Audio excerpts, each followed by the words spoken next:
sometimes we don't like our family members, but it's about loving them. It's about making sure that we give that gift, but it's also, as an adult child, about being on the receiving end of allowing someone to give you that gift.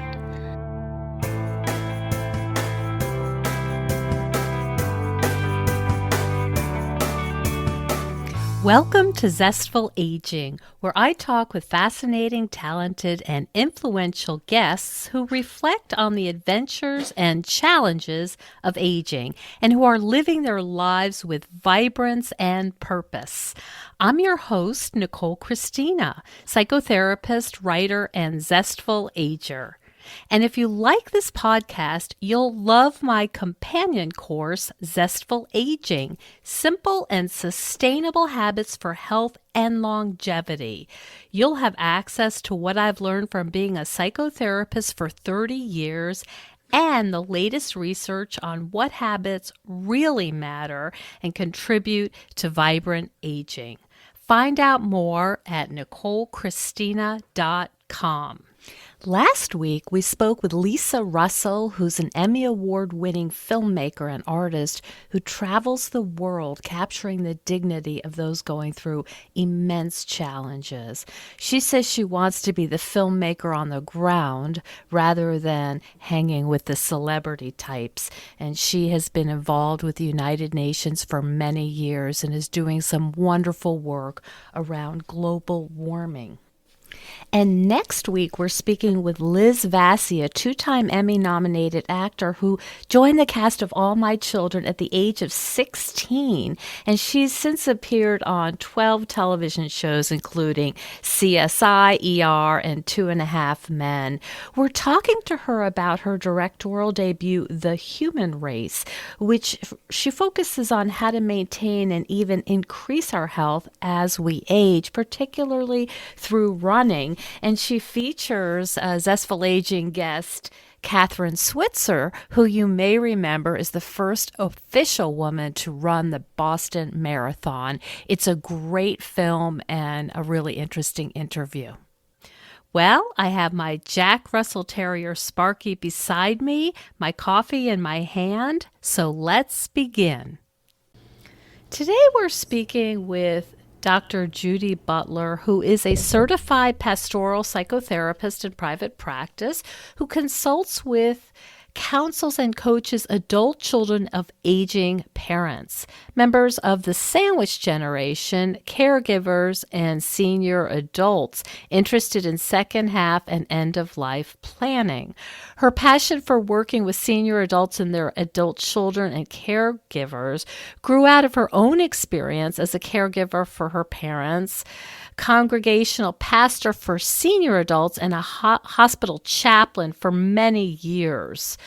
After personally enduring the trauma, stress, and frustration of dealing with the healthcare and nursing home system, she created the Guardian's Gift in memory of her father, Harvey Hill, who died in December of 2018.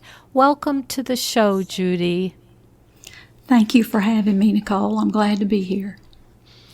You've told me that your own crises really led you into this work. Can you fill us in on the story?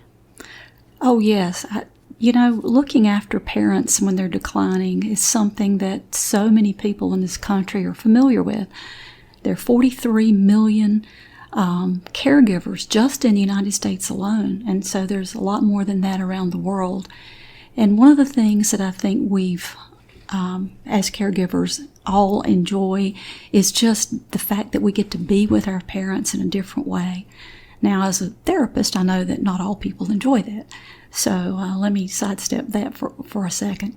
But I enjoyed being with my parents, but watching them decline is just so traumatic. Just, you lose them a little bit each day. My father had dementia, and there's lots of different levels of dementia. A lot of people say, well, is Alzheimer's dementia? And it is. Dementia is a huge umbrella under which there are various vascular, Lewy body, Alzheimer's. Those are all different types.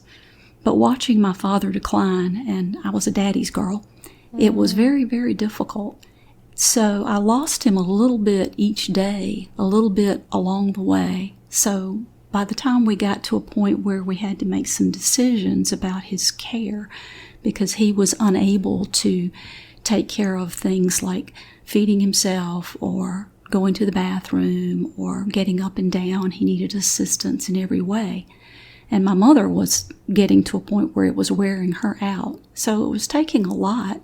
It takes a village to raise a child, but it takes a couple of villages to take care of a senior adult. Mm-hmm. So eventually he ended up in a nursing home, which is a horror story in itself.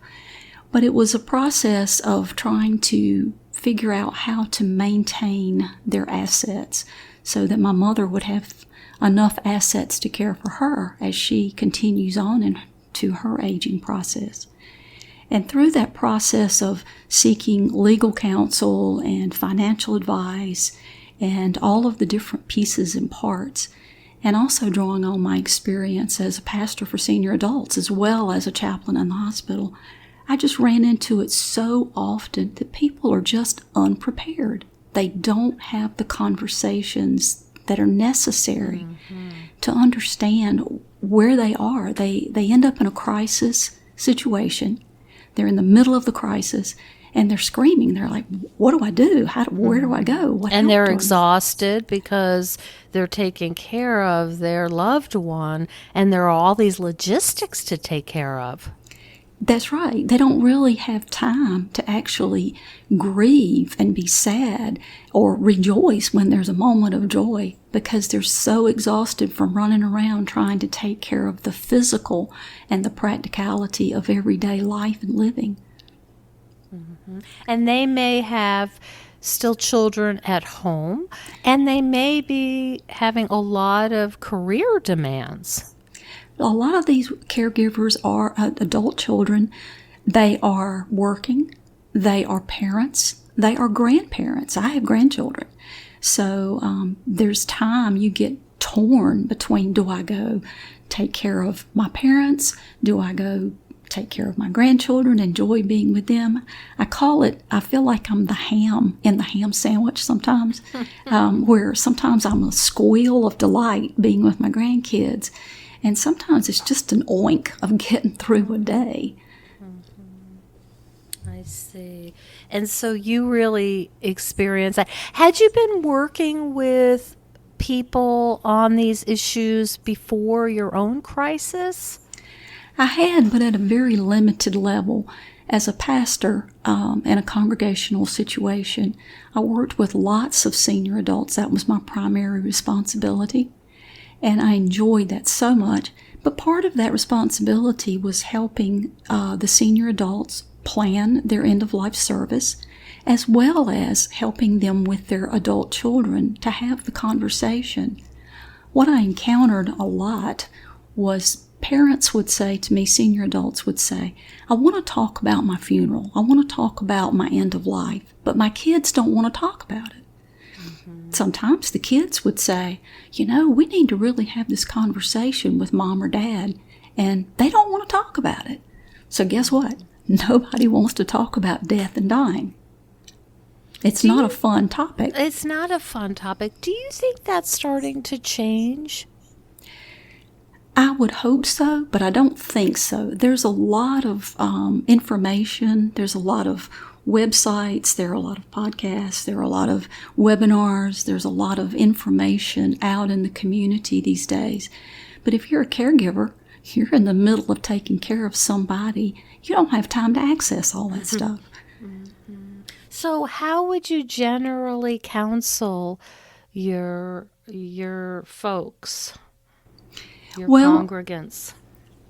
Basically, I would actually make the call either to the senior adult or to the adult child or children, and I'd say, can we have a conversation? Can we just sit down and talk about this? And of course, people were very receptive to that. It's like, well, okay, I guess so, sure, why not? So once somebody, I guess maybe an outsider, a pastor or a therapist or a counselor or a consultant, makes the call and says, I'll kind of mediate this for you.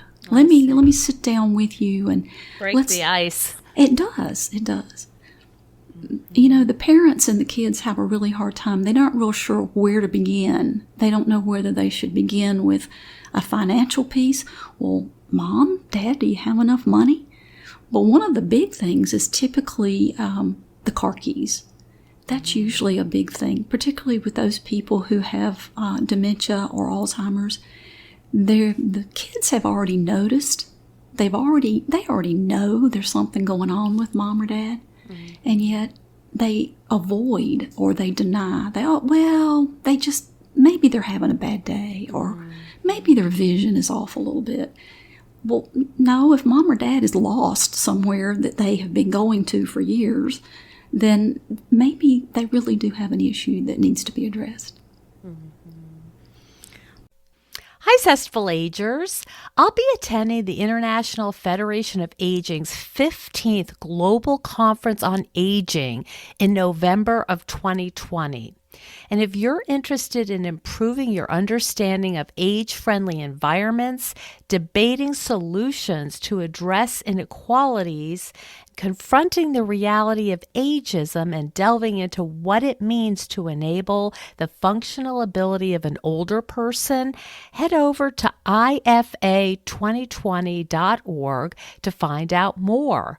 There's an early bird special on until the end of the year, so take advantage and join me in Niagara Falls. I'll see you there. Why do you think it is so difficult for most of us to imagine our own deaths?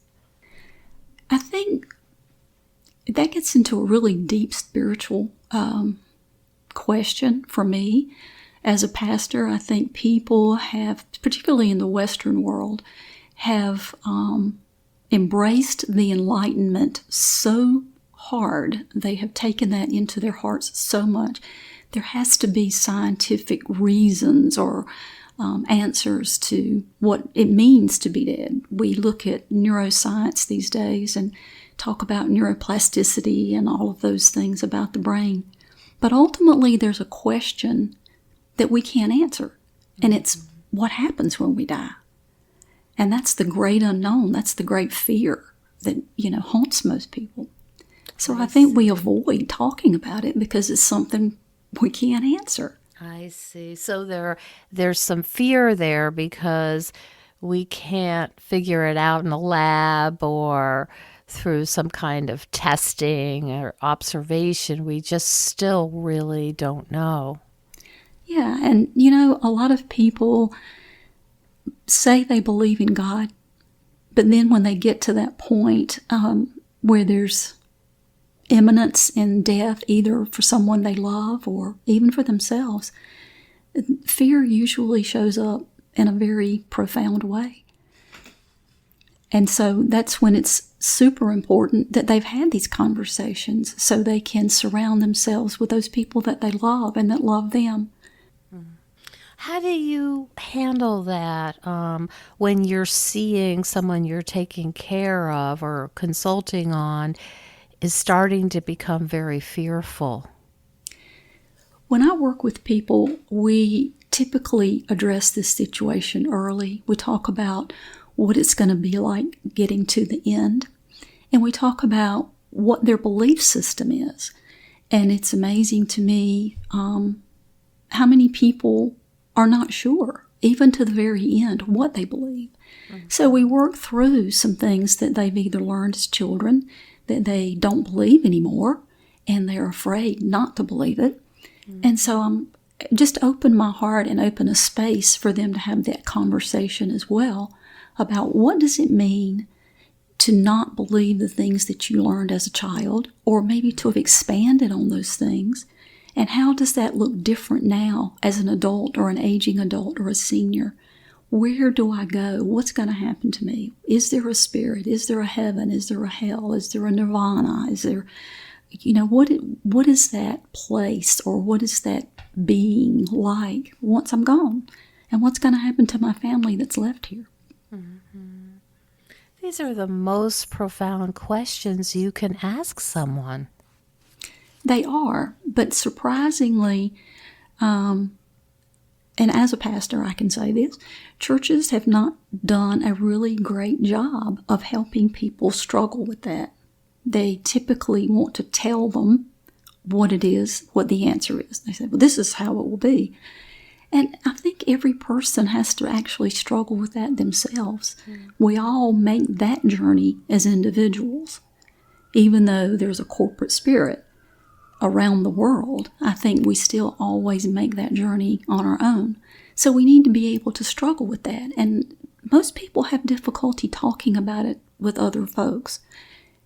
Don't talk about politics, don't talk about religion. And it's because some people get into an argumentative place rather than allowing space for everybody to have their own thoughts and to actually voice the questions out loud.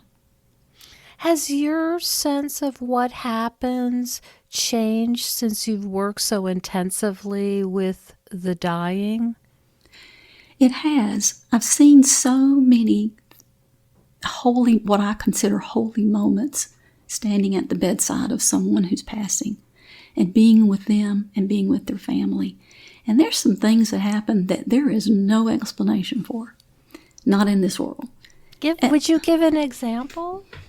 Well, something very simple I think all the listeners can relate to is a lot of times when someone's going to pass, I believe they know that. And they will wait if there's a person that's not in the room with them that's really important to them, that they be there.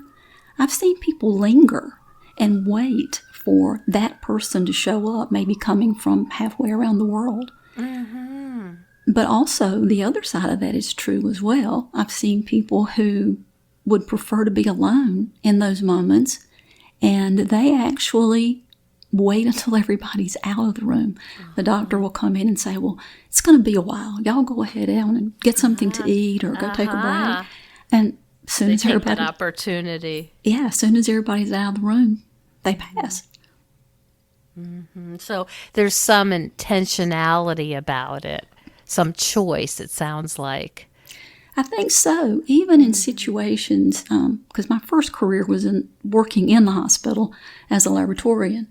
And so I've been in and out of hospitals, all of my life working. And so I've also seen in some situations where there have been a wreck or a traumatic event where there have been people who, by all rights, should have died, and they're not. They're not dead. Now, some people say, well, they have to live with injuries or the trauma. Well, they do. But I truly believe there's still an individual choice that people get to make in those moments. Oh, interesting. Talk a little bit about the Guardian's Gift that you've developed. The Guardian's Gift is a very comprehensive and unique way of working with families around death and dying, end of life, second half of life. It's set up in such a situation that people can actually have the conversation. That's the key, is the conversation. It's about not only telling what it is you want to happen. What do you want to happen at the end of your life? Do you want to be maintained in case there's a breakthrough in science? Or do you want to go ahead and pass? And so what happens is we have the conversation, and I can actually hold the space for someone, an adult, a senior adult, to say to their loved ones what it is they want to happen. And also hold that space for the adult children and the family members to be able to hear that, because that is huge emotion. Lots of unsettled, unanswered questions that just carry this fear, this anxiety, this sadness all around it. So I hold that space for them to actually talk about it. And I can actually ask the questions that they're afraid to ask or that they want to explain the answers to. So we look at all those pieces. We look at what's going on with someone. Do they have a cancer diagnosis? Do they have dementia diagnosis? Maybe they have heart problems. And I ask, what's that look like going forward? What's going to happen to you physically and mentally, do you think? What does the doctor say? What does society say? What do you say? So we talk about all that, and then the kids, the adult children, are able to hear what's going on. We talk about, well, okay, if you have dementia, like my dad, and he wasn't able to take care of his, what they call ADLs, activities of daily living, his toileting and feeding and dressing. If you can't take care of that, how are you going to afford to look at that later? How are you going to pay someone? Are you going to be able to afford a nursing home? So we look at their financial situation. Do you have long-term care insurance? And by the way, all of you listening to this, if you don't have long-term care insurance, please get some. We look at their important documents. I look at that and I say, people tell me all the time, oh, I have a will. So we sit down and we look at their will, and they read it, and I say, well, this is what it says to me. This is what it says. And they go, well, that's not what I mean. So I'm like, well, maybe you need to change it. I'm not an attorney. I'm not a financial advisor. But I can look at something and read it and talk with them about it. Is this what you want to happen? And a lot of times people will create a will early in life when they have small children, and they never change it. So those are things that need to be done. And by the way, August is Make a Will Month. And then finally, the emotional support. This is all family therapy. This is all therapy for grieving, because there is a lot of grieving that's involved in this process. But it's also about setting up the end-of-life service. What do you want? Do you want somebody to sing? Do you want people to cry? Do you want them to have a party? Do you want them to, if you're a guy, do you want them to stick a cigar in your mouth and stand you in the corner? It's about, what do you want to happen, and how will that affect, your family? And then the family gets to speak up, and they go, well, gosh, we don't want that. That's, ugh. So we have that conversation too. So you have a system that you've developed to kind of go through each of these facets. Yes. At the end of the process, I've pulled together documents. I've pulled together their healthcare power of attorney, their power of attorney. I get copies of the deeds to their properties, their will. I look at all their financials. I put everything in this beautiful, exquisite leather-bound binder. And that is a gift that we give to the family, so that when the time comes, everything is all in one place. It's all compiled. Everything is documented. Parents say all the time, well, I told my kids what I wanted. And I'm like, do you really expect your kids to remember what you said when they're sad, they're crying, they're grieving, they're trying to make some decisions? And people don't make the best decisions when they're in that emotional state. That's right. That's right. So it's really a gift that you're giving your caretakers. Yes, absolutely. It is it's the last, most beautiful gift you can give to somebody, is to have all this set up and pre-planned. And how do you take care of yourself, Judy? Because this is really intense work.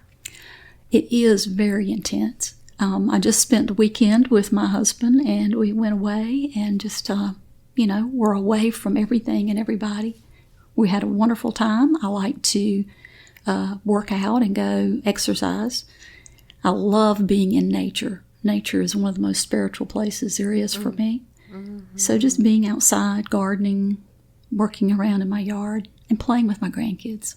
So sort of detaching from some of these deep, profound, existential questions, just sort of pulling weeds, and it sounds like really appreciating the experience of being with your grandchildren in that moment. Yes, absolutely. It's, for me, all of it's spiritual. Everything, the pulling of the weeds, the being with the all of it is holy moments. And it's just about being appreciative of life, being appreciative of where I am and what I have, and, just simple things. And where can people reach you, Judy, to find out more about the Guardian's Gift and this work that you do? I have a website, and it's Butler, Butler, counselingsolutions.com. Okay. And under the services tab, there is the Guardian's Gift. They could also send me an email at Judy at butlercounseling.solutions.com. Okay. All right. Well, it's been a pleasure speaking to you and getting a sense anyway of the kind of important work you do, and I'm sure it's deeply appreciated by people who are going through this grieving process and feeling perhaps really lost and afraid. And it sounds like you bring this kind of loving, gentle structure in that they can lean on. You know, love is really the key of everything, and it's all about love. It's about loving not only who we are, but where we are in life and what we have, but it's about making sure that we extend that love to other people. It's about extending it to our family members. Sometimes we don't like our family members, but it's about loving them. It's about making sure that we give that gift, but it's also, as an adult child, about being on the receiving end of allowing someone to give you that gift.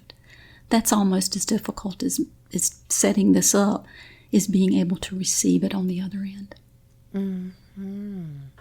Thank you so much for speaking with us. I think our listeners are going to really appreciate your words of wisdom. Well, I certainly hope so. If they don't do anything else, please have a conversation with your family members and have somebody write it down. Thank you so much for joining us on Zestful Aging. If you like the podcast, please share it with some of your friends. I love to hear from my listeners. Send me an email at NicoleChristina.com. In this phase of our lives, we're more aware that our time is precious, and we certainly don't want to waste it taking care of stuff that we no longer need, left over from a life that we are no longer living. We know we would feel better with less clutter and more open space, but we don't know how to get there.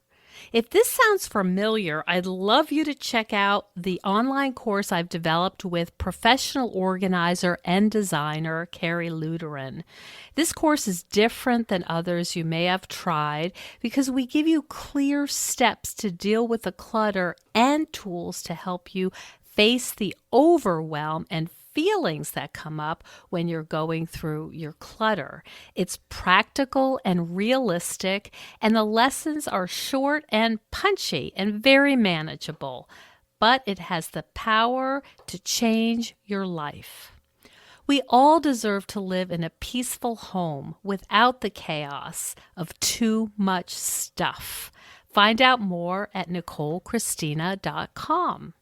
And next week, we're speaking with Liz Vassy, a two-time Emmy-nominated actor who joined the cast of All My Children at the age of 16. And she's since appeared on 12 television shows, including CSI, ER, and 2.5 Men.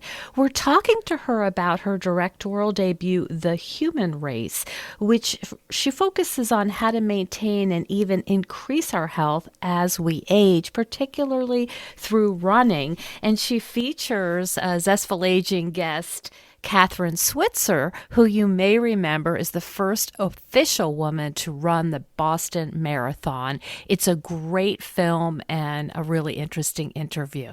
See you then.